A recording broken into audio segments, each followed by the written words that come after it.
Welcome to Supply Chain Insights webinar, S&OP, The Time is Now. I'm your host, Allison Crawford.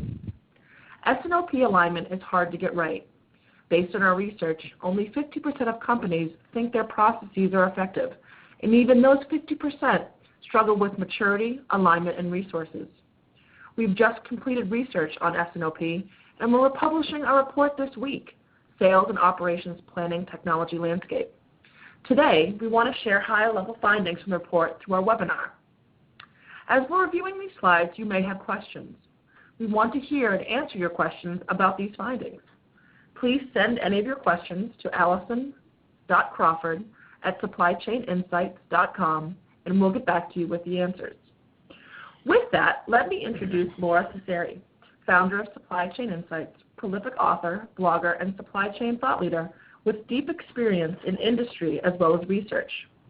Over the next 15 minutes, she'll walk you through the findings of the research and tell you what this means for your operations. So with that, Lora, let me hand it over to you. Thank you so much, Allison, and welcome to the audience.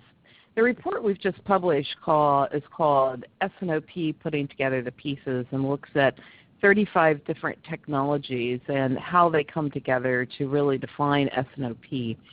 The report is the third publication of the report. We do it frequently to update people around S&OP technologies. And today I want to talk about the technologies and how to think about the technologies. Let's start with what is SAP? What is S&OP? Many of you have SAP as an ERP backbone, or you'll have Oracle as an ERP backbone.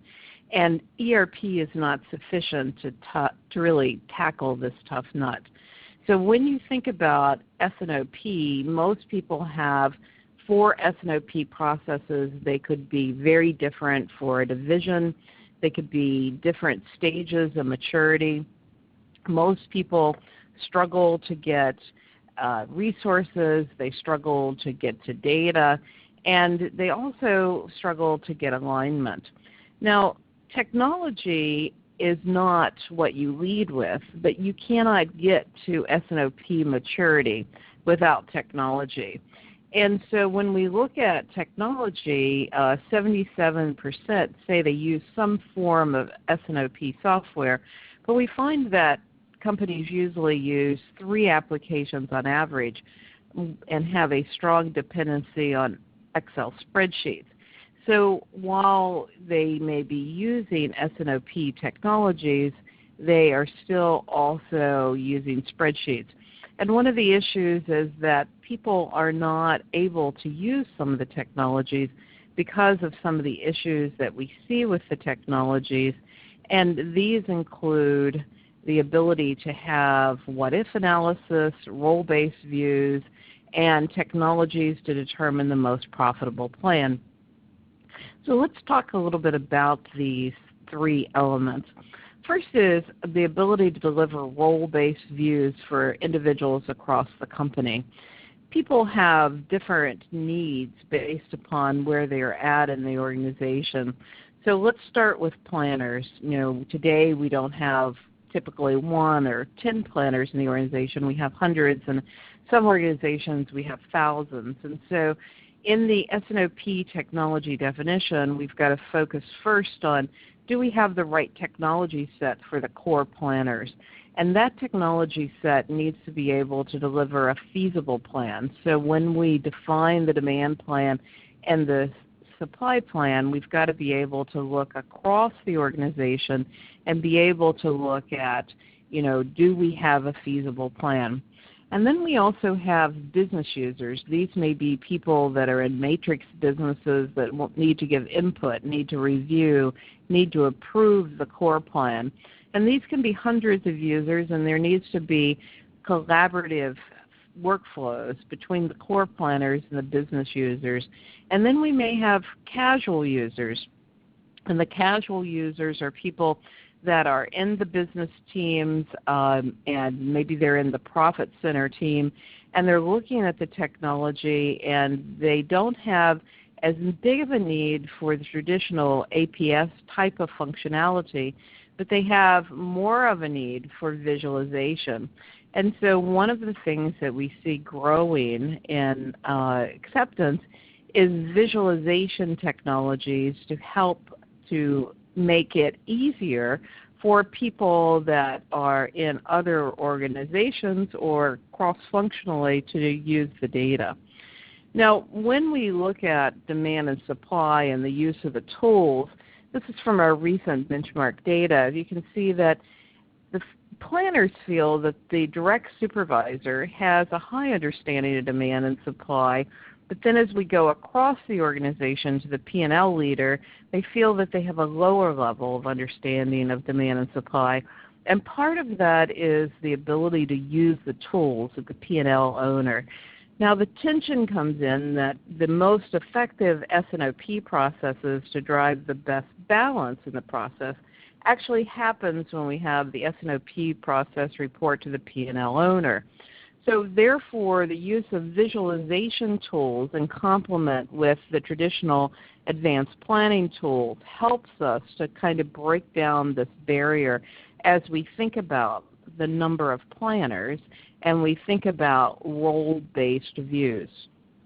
In addition, the what-if technologies and the ability to run scenarios are extremely important for people to be able to answer the question about what if this happens and be able to develop playbooks to tie S&OP planning to execution. We find that about 1 in 3 actually have the ability to do what-if analysis, and it requires a more sophisticated technology to be able to do what-if analysis. This is not something that people who have a dependency on ERP or even Excel have the ability to do. And so one of the important criteria in building a technology roadmap for S&OP is being able to look at what-if analysis. The third point, which is the ability to use the technologies to determine a profitability alternatives of the plan, requires us to put different technologies together to be able to actually drive this higher level of insight. So in the report, we define the technologies by demand, supply, inventory, and finance to be able to help people to look at how do they put together the technologies to overcome these issues. So in the thinking about S&OP processes, when we think about what are the process gaps, the ability to manage opportunities and risk analysis comes down to what-if analysis and the ability to have a feasible plan. The ability to use technologies to determine a profitable plan requires us to incrementally add technologies to what many people have, which is demand and supply matching. The ability to manage process flows requires us to really look at collaborative workflows within the S&OP technologies, and some of the new visualization tools have better workflow capabilities. And then the ability for role-based views. So when people are thinking about the 34 technologies in the report, Allison, it's important for them to keep this slide in front of them and to think about how they use this slide to develop the requirements for their RFP. I hope people like the report. It tries to give you a simplified method to sort through the 34 technologies. We find that there are 5 new vendors in the report since we did it 2 years ago.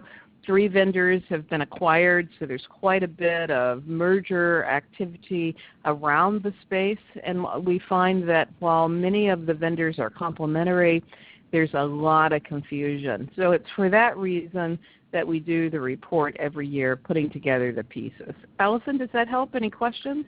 It does, and I think one of the things that is, after reading the report and going through this, you talk about this cultural shift, moving to reporting centers for the profit and loss centers and understanding the needs across different groups. So how do people start to align internally to create an environment that will be successful and ultimately choose the technology?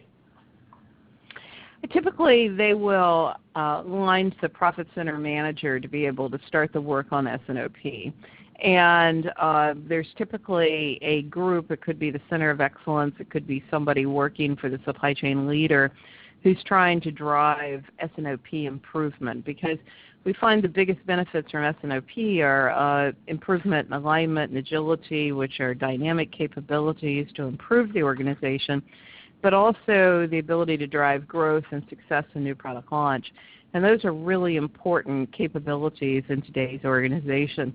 So it's typically the Center of Excellence, somebody working for the Profit Center manager, or teams working for the supply chain leader. Okay. One of the things I think, having worked with you, you know what you expect. But I think that folks are always interested to find out, what didn't you expect? What surprised you in the research that we just concluded? What surprised me was the evolution of visualization tools. We've had a couple of new vendors, 09 Solutions and Anaplan, that have evolved. And what I find very interesting in these newer technologies is the ability for the line of business user to do his or her own configuration. The traditional world of software has always been that we purchase the software, we have user enhancements, and then we ask IT groups or consultants to basically enhance the software for our use. I love the idea of having the line of business user do his own configuration. I think that is just really, really a step up, and these newer visualization tools are helping us to bridge the gap for the more casual users with the multiple S&OP processes. Second thing I didn't really think about, I've been doing a lot of blog posts and writing about mergers and acquisitions. I was really taken back by the amount of churn in this particular market. Companies that have gone public and then gone private and had equity buyouts, companies that have been purchased, just a lot of churn, and so I think a lot of confusion for the buyer. I hope that helps. It does, and I know that we're going to be talking a lot about S&OP over the next couple of weeks. I know that we've got some conversations coming up with Steel Wedge, which we talk about in the report. To leave on a note for everybody who did tune in today, what are three things, Laura, that you think that folks who are interested in either adopting or expanding an S&OP plan should think about? Well, it's a journey, right? An S&OP evolution, it's not a project. And so most companies have multiple S&OP plans that are moving on different roadmaps and different paths on the journey, and they may each need different technology. So recognize it's a journey. Don't try to standardize on just one. Really look at what does that process need. The business opportunity cost is usually far greater for standardization than the IT cost to standardize. So that's number two. And number three, evolve with the new technologies. I find some of the newer technologies to be quite exciting. I find that they're complementary to some of the traditional advanced planning solutions, so evolve. And so recognize it's a journey. Look at using the opportunities and evolve. Great. Well, I think that's great insight, and I'm sure that people are going to have a lot of questions. So I want to thank you for your time today, and thanks to everyone that tuned in. As we mentioned, the report will be coming out in the next 2 days, so keep an eye out for that. We also encourage you to listen to this other webinars on our SlideShare page and look at other slides at www.slideshare.net/Lora Cecere. And we invite you to engage with us on social media by following us on Twitter at SC Insights LLC, or joining our LinkedIn company page at www.linkedin.com/company/supply-chain-insights. And I know that we've done some infographics on S&OP you can take a look at as well. Additionally, I want to mention our Imagine Summit. Now is your chance to lock in a seat for a conference that will transform the way you see and prepare for the future of supply chain. We're talking about S&OP there as well. We've got a lot of great keynotes that will shift your view of opportunity, innovative new product showcases that will help you think about new technologies, case studies and interactive discussions with senior level peers around networking, They're all built into the agenda. So for more information there, please visit www.supplychaininsightsglobalsummit.com to register. Finally, if you ever have a question about supply chain, please reach out to us. We'd love to advise you on your supply chain strategy and help you improve your operations.